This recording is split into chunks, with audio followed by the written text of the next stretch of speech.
Halo teman-teman, balik lagi bersama saya Sinsyak Terbangun.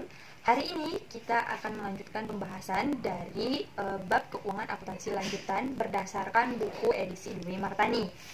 Di bab kedua ada yang namanya investasi pada instrumen ekuitas. Nah, instrumen keuangan yaitu melibatkan adanya kontrak perjanjian antara dua pihak. Ada 5 komponen instrumen keuangan. Yang pertama ada aset keuangan, kemudian yang kedua ada liabilitas keuangan, yang ketiga ada instrumen ekuitas, yang keempat ada instrumen derivatif, dan yang terakhir ada hedging atau lindungi nilai. Karakteristik dan metode atas investasi pada instrumen ekuitas. Nah, instrumen ekuitas disebut aset bersih karena ekuitas adalah klaim atas aset yang dimiliki oleh pemilik setelah dikurangi dengan liabilitas. Nah, jadi ekuitas tersebut sudah tidak ada lagi campur tangan dengan liabilitas. Nah, ekuitas pada PT atau perseroan terbatas terdiri atas dua kelompok utama. Yang pertama ada modal saham atau share capital yang terdiri dari share capital ordinary atau yang memang berasal dari perusahaan tersebut setelah dibangunnya perusahaan tersebut. Kemudian ada preference, kemudian ada share premium atau IPO saham. Nah, yang kedua ada namanya retained earning atau biasa kita sebut dengan saldo laba dalam laporan keuangan. Akuntansi investasi saham, perlakuan untuk pencatatan investasinya tergantung pada persentase atau besarnya kepemilikan investor pada perusahaan investi. Maka hal tersebut dikelompokkan menjadi 3, yaitu yang pertama, untuk kepemilikan saham lebih besar dari 0% sampai dengan 20%, maksudnya itu rate-nya dari 0% ke 20%, maka itu dikatakan investor tidak memiliki pengaruh yang signifikan atau yang benar-benar di dalam suatu perusahaan tersebut. Berdasarkan PSAK yang digunakan yakni 55, PSAK 55, maka metode yang digunakan oleh investor untuk mencatat investasinya bisa menggunakan metode biaya atau metode nilai wajar.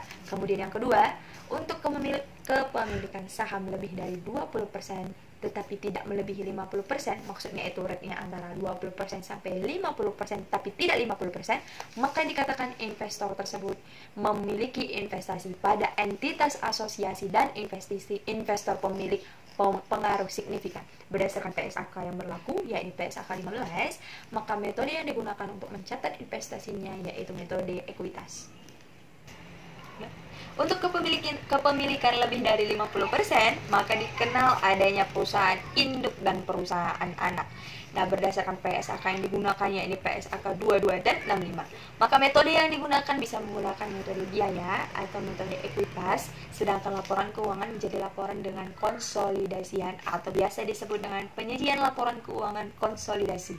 Pengaruh signifikan adalah kepuasaan untuk berpartisipasi dalam keputusan kebijakan keuangan dan operasional investi, tetapi tidak mengendalikan atau mengendalikan bersama atas kebijakan tersebut. Maka investor yang memiliki pengaruh signifikan tersebut sebagai entitas asosiasi. Nah, maksudnya berdasarkan rate yang kita sebutkan di atas tadi, berdasarkan rate yang melebihi 50% ke atas, maka sudah dipastikan investor tersebut memiliki signifikansi dalam pengendalian saham yang terjadi dalam suatu perusahaan. Artinya, ketika saham melebihi dari setengah aset perusahaan, maka investor tersebut memiliki pengaruh yang signifikan atau yang terpusat.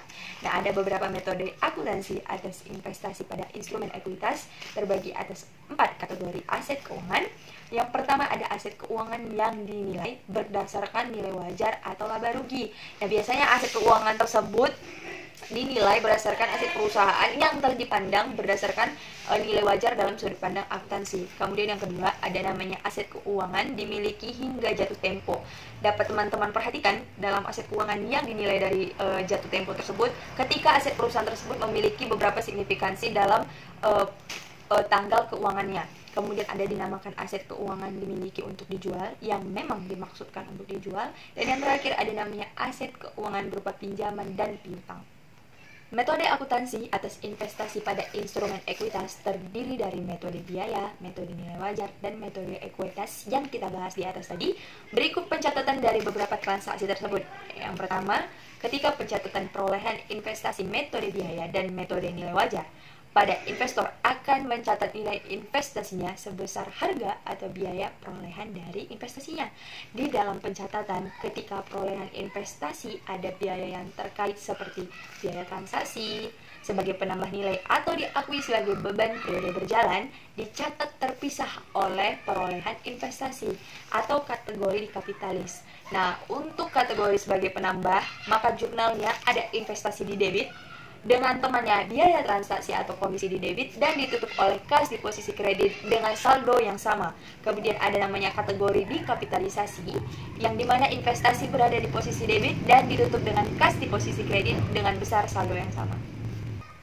Metode ekuitas. Nah, metode ini investor akan mencatat nilai investasinya sebesar harga atau biaya perolehan dari investasinya dengan akun jurnal di mana investasi pada entitas asosiasi di posisi debit dan ditutup dengan kas di posisi kredit dengan besar saldo yang sama. Ingat teman-teman, saldonya harus sama. Kemudian yang kedua, ada pencatatan investor ketika investi membagikan dividen atau laba, di mana metode biaya dan metode nilai wajar akan mencatat jurnal dengan posisi debit ada kas dan ditutup dengan posisi kredit ada pendapatan dividen.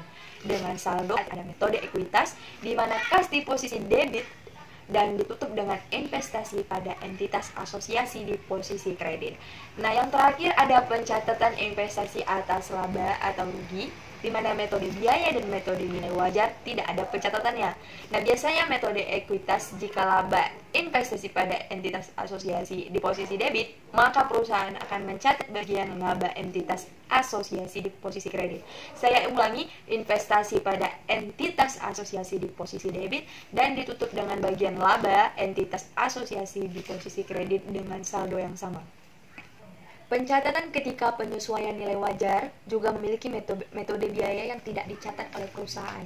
Nah, metode nilai wajar akan dicatat dengan kategori yang pertama, ada aset keuangan yang dinilai yang berdasarkan nilai wajar melalui laba rugi, maka akan mempengaruhi laba periode berjalan ke pendapatan lain-lain.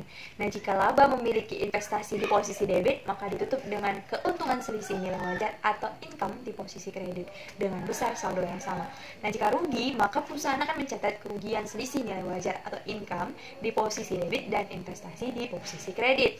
Kemudian ada dinamakan aset keuangan dimiliki untuk dijual. Nah, maka akan mempengaruhi laba komprehensif atau penghasilan komprehensif lainnya. Nah, jika laba, maka investasi di posisi debit dan ditutup keuntungan selisih nilai wajar atau ekuitas di posisi kredit dengan nilai saldo yang seimbang. Kemudian jika rugi juga, perusahaan akan mencatat kerugian selisih nilai wajar atau ekuitas di posisi debit dengan investasi di posisi kredit dengan nilai yang sama. Nah, kebalikan dari laba tersebut. Kemudian untuk metode ekuitas, biasanya perusahaan tidak melakukan pencatatan atau memang tidak ada sistemasi pencatatannya. Kemudian jika pencatatan investasi pada periode intern, artinya investor membeli investasi saham pada perusahaan investi tidak dilakukan di awal tahun. Biasanya itu contohnya misalnya 1 April, 1 Mei, pokoknya di awal-awal dan sebagainya. Oke, sekian dari bab Sekian dari bab 2 dalam akuntansi keuangan lanjutan. Kita akan ketemu lagi di bab selanjutnya. Terima kasih.